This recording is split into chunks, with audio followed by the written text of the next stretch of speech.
Super star Rajinikanth எப்படி இருக்கீங்க? Robot 2.0 எப்படி போயிட்டு இருக்கு? சீக்கிரம் ரிலீஸ் பண்ணி விடுங்க. நாங்க அவங்களோட காத்துக்கிட்டு இருக்கிறோம். நீங்க இலங்கை போற முடிவை கைவிட்டு இருக்கீங்க, அது வரவேற்கத்தக்கதுதான், வாழ்த்துக்கள் தான்.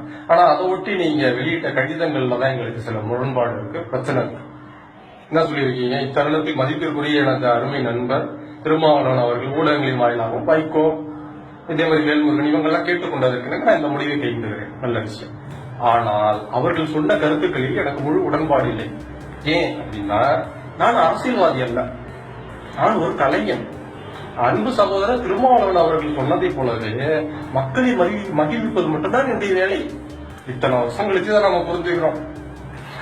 அப்பெல்லாம் பேசணும், நான் எப்போ வருவேன் எப்படி வருவேன் தெரியாத வர வேண்டிய நேரத்தில் கரெக்டா வருவேன். இப்ப காலம் மாறிடுச்சு. ஆர்கே நகரில் யாருக்கும் ஆதரவு இல்லை அப்படின்னாலும் யாரும் ஏற்றுக்கிறதா இல்லை. இப்ப வந்து திடீர்னு சொல்றாரு அப்படிங்கிற ஒரு நிலைமை விட்டாங்க. சரி, நீங்கள் வந்து அரசியல்வாதி இல்லை, ஆனா உங்களை வச்சு ஒரு அரசியல் பண்ணப்படுகிறது. என்ன, இலங்கைக்காரன் உலகம் முழுக்க தெரிவிக்கிறான். இப்ப தமிழர்களுக்கு நாங்க வீடெல்லாம் கட்டி கொடுத்துருக்கோம்டா, தமிழர் நல்லா மீன்பிட்டு இருக்கான். சோ எவனும் எங்க பிரச்சனைகளால வராது, நாங்களே எங்க நாட்டை டீல் பண்ணிக்கிறோம், இனப்படுகொலை எல்லாம் நாங்களே விசாரிச்சுக்கிறோம். அதான் அங்க சொல்ற பாயிண்ட், இன்டர்நேஷனல் பாலிடிக்ஸ். ஆனா அங்க நடந்த இனப்படுகொலை அதுக்கெல்லாம் வந்து எந்த விதமான இதுவும் நடக்க தீர்வு கிடைக்கல, நியாயம் கிடைக்கல. இது அவன் ஒரு பாலிடிக்ஸ் பண்ற மாதிரி உங்களை வச்சு எதிர் பாலிடிக்ஸ் நாங்க பண்ணணுமா இல்லையா? போறவங்க எல்லாம் தடுக்கணும், இங்க இதை பத்தி நீ பேசு அப்படின்னு சொல்லிட்டு.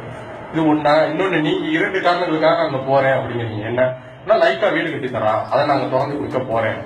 இன்னொன்னு, உங்க கடிதத்திலேயே இருக்க விஷயம், காலம் காலமாய் வாழ்ந்த தங்களின் பூமிக்காக, தங்களின் இனத்துக்காக, தங்களின், நமக்கு அதுக்கும் பிரச்சனை கிடையாது, அவங்க இனங்க, நீங்க தங்களது உரிமைக்காக, தங்களின் சுய கௌரவத்திற்காக லட்சக்கணக்கில் ரத்தம் சிந்தி மடிந்து தங்களை தாங்களே சுய சமாதியாக்கி கொண்டு, ஆமா அவனேதான் சுட்டு செத்துக்கிட்டான்.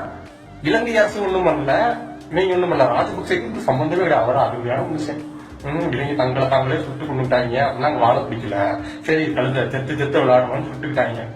எவ்வளவு அவர் அருமையான வார்த்தை பிரயோகம். அங்க இனப்படுகொலை நடத்திட்டு இருக்கு, இத்தனை வருஷமா அதையும் கத்திக்கிட்டு இருக்கான். சேனல் ஒரு வீடியோ வெளியிட்டு சுயசமாதியாக்கி கொண்டார்கள், முடிந்து போச்சு. அவங்களுக்கு வேலை என்ன, சுயசமாதி ஆகிறது தான், அதுக்காகவே பிற்படுத்தவர்கள். நல்ல வார்த்தை பிரயோகம். ஆனா நீங்க போங்க போகாம போங்க, உங்களுக்கு தனிப்பட்ட முடிவு. ஆனா இந்த மாதிரி வார்த்தைகள்லாம் எழுதி எங்களை காயப்படுத்தாதீங்க, சரியா? நன்றி.